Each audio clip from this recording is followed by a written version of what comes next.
Hey everybody, today is August 14th, 2019, and I apologize for my crazy fluffy hair. It's a little humid out here. I'm probably sweating on camera too.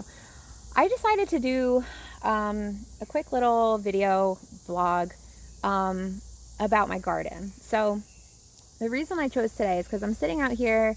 I just came out to plant a few more carrot seeds for the fall garden and replant some coleus that my stepdad gave me that's really pretty for just some fall foliage.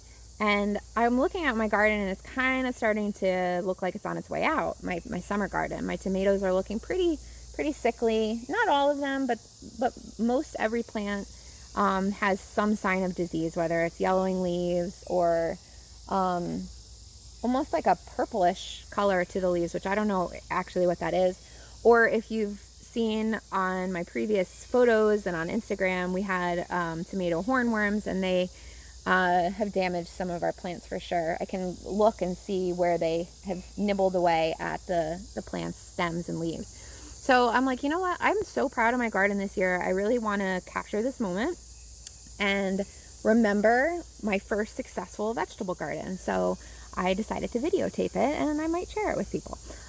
So this is our third or fourth summer in the house. I honestly can't remember, but it's the first year I've successfully done a vegetable garden. The first summer that we tried hay bale gardening, where you take a few hay bales and you kind of dig holes in them and then put your plants right in there.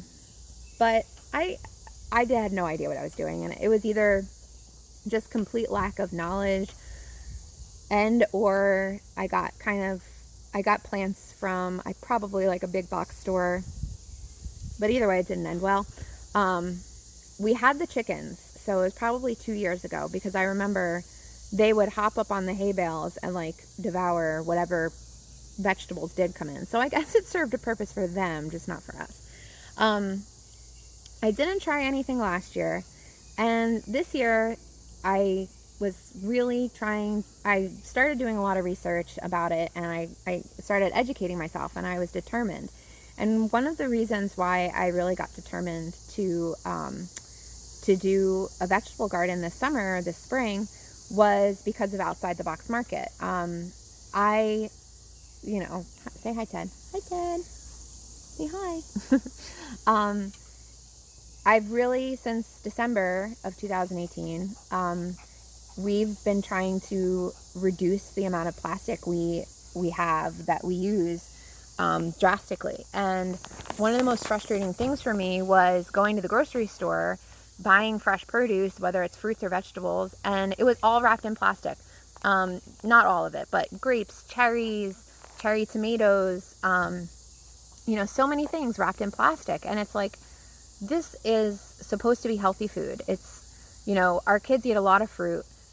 We eat vegetables. I try and include as many vegetables as I can. I'm vegetarian, so it's really important. And just trying to live, eat healthy and live healthy. And here we are buying cherry tomatoes or whatever it is, and they're all in plastic. And it's like, why are we taking such a beautiful natural product and wrapping it in something that's destroying the earth? So I really was dedicated to growing a vegetable garden this summer, because I wanted to create my own food that I could feed my family with and not have to use as much plastic. So we did use plastic bags that the potting soil came in, and I did use red Solo cups to start my seedlings, but we already had those cups and I needed a use for them anyway. I wrote on them, and I'm going to be reusing them for every season that they last, so I don't feel so bad about that. Having the soil in the bags, that kind of sucks, so I do want to find another way of doing that. But you figure around February or March, I was so anxious to get started with the planting the seeds, because I don't know about you guys, but I majorly suffer from seasonal affective disorder, whatever it's called, and I was just itching for spring this winter. So we have a sunroom. I don't think I can flip this around, but don't mind my really messy yard. We have a sunroom over there, and I decided to start my seedlings early and I was like, I'm just gonna pick one variety of each thing. So I did tomatoes, cucumbers, and carrots, which shows how amateur I was if you know anything about vegetable gardening, because carrots are not going to grow in the summer. It's too hot for them. They need cooler temperatures to grow a larger root. So, but it was still a learning experience. So I grew them inside, and then I started looking into container gardening, and I ordered fabric pots. A friend of mine, Allison from work, she also gave me some bare root strawberries. And she's like my plant guru. Hi, Allison. So I was really excited to start this. We can't at this point grow things in the ground in our front yard, because when we moved in, we had to have a septic put in, and the field for it is underneath don't mind my really high grass, I have to mow it. Pretty much this whole yard is for the leach field for the septic, so we can't dig things in the ground. So I was like, all right, well, we're going to either do raised beds or container gardens, and we just didn't have the time to do the raised beds. So I bought these fabric pots off of Amazon. They're called grow bags. Well, there's multiple names for them, but let me show you here. They come in different colors, and the thing that they're fabric, so they allow moisture to come in, and they don't make your plants root bound, which can happen with other containers that you could use for gardening. Let me see. There's another really cool feature that I actually didn't even use, but if you're going to be growing root vegetables like carrots or potatoes, they actually sell ones that have like a flap. I can't find any that have them right now. That have a flap that you can actually pull up on the side. It would be like on the side panel here. You could pull it up, and that way when you go to pull a carrot out, you're not disturbing the whole root system. You're just getting that, root vegetable that you want. So this is my garden this year. So I got my fabric pots, and these gray ones here are for fall seedlings. So they're a little bit different than the other setup. You'll notice that we have these cow panel trellises. So we went to Tractor Supply and got these 2 cow panels and made trellises using stakes here and some zip ties. Really easy. So we had to put the stakes into the ground, but that's the only thing that's actually dug into the ground. This one is covered with a lot of tomatoes and cucumbers, so it's almost fully covered. And we got this idea. I'm gonna shout out a family I follow on YouTube. Their videos were basically my biggest inspiration. Roots and Refuge farm on YouTube. They're fantastic. They have a 10,000 square foot garden, so way bigger than this. But they're the ones who I got the idea for the cow panel trellises from. And so the reason why this really helps is because it saves a lot of space. So I actually don't even know how many plants down here I have. Each bag, so each cow panel has 3 or 4 bags on the side. And what I did was put tomatoes and cucumbers in those bags and put them on the outside of the trellis. And then as they were growing, I would come out here and I used these here. I cut up some of my son's old shirts. He cuts the sleeves off of his shirts. And I used those, and I just tied the plants to the trellis as they were growing. So looking at it now, you can see we're getting some disease.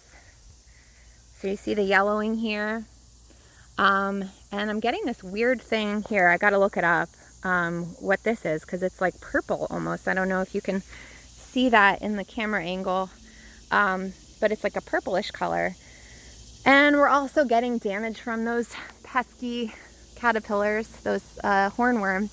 You can actually see where they just demolish the plant where they eat it. So definitely getting some problems. Here's some more, and they've been well watered, so some of this is just dying. The cucumber plants are still doing okay, but they are starting to get some illness too. Here. And the cucumber started getting this like funny shape. It looks like a bowling pin. So that was starting to happen now, probably for the last 3 weeks. So mid-July. My peppers, I picked up peppers from Home Depot because I was desperate for peppers, and they are kicking butt right now. We've got 9 or 10 on there, but only one has turned red. So I prefer red bell peppers, and that's what these are, but you have to actually leave them on the vine or on the plant for them to ripen and turn red. So we did have some damage here from the tomato hornworm. He got in there a little bit, but then he died, and you can actually see that down there, that nasty looking thing. He was infested with a parasitic wasp that actually kills tomato hornworms, so it actually worked out. But I think there's still other ones lurking around here. They eat pepper plants as well. So yeah, the damage, is starting to get done, but we've gotten these really successful tomato plants. I mean, the amount of produce that has come from these little seeds that I started with, which were, a few dollars worth of seeds. Now, granted, I did pay for the fabric pots on Amazon. They were pretty cheap. And I did pay for the potting soil. But in general, look at these strawberries. You see this beautiful moth there? That's probably something that's going to leave a tomato hornworm behind, so maybe not so beautiful. Beautiful bees, bumblebees there. The pollinators just absolutely love the garden this year. So I planted marigolds from seed as well, and I planted them all around the base of the plants. I also planted some pansies and petunias because those help attract the pollinators. So they're all around here. The marigolds just like grew like crazy. Oh my God, they just took off. So we did have a few really, really bad storms come through this summer. So you'll see sometimes they do fall off the cow panel trellises. But in this amount of space, I was able to fit so many tomato plants that normally would bush out and be a lot larger, and I was able to fit so many. And also, tomato plants don't like too much moisture near their roots. They can get blight, which is, I think, one of the diseases that I'm facing right now with it. But so what this allows you to do is it allows you to trim the bottom of the tomato plant of a lot of the early leaves and stems so that you get more airflow to the bottom of the plant, and they like that a lot better. So they've been producing for over a month now, huge amounts of cherry tomatoes. I only did cherry tomatoes because that's what we like best. We also have some mint growing here that I harvested from my sister's yard, and basil. This is a crazy story. I did a wildflower mix this year for the front yard, or the front of our yard. Oh, there's a monarch. And these are our beautiful zinnia flowers. If you look down there, the wildflowers we planted were just awesome this year. And the pollinators absolutely love them. And have it right next to the vegetable garden, I think really, really helps. You need your plants, the plants' flowers on the vegetable plants to be fertilized in order for them to grow. In that wildflower mix, I found all of these basil plants. I don't know how it happened, but I have to have at least 15 what we would call volunteer basil plants. And I also have some random tomato plants growing. One over here on the fence, which is not even the same type of tomato. And there's a few down in the wildflowers. So anyway, this is the garden. I just want to remember it for posterity's sake here. It is quite something. I'm really proud of it. My fall garden they're already sprouting. Got carrots, broccoli, spinach, lettuce, beets, and radishes. So, all right, so remember this year, and it will be even better next year. Have a great day.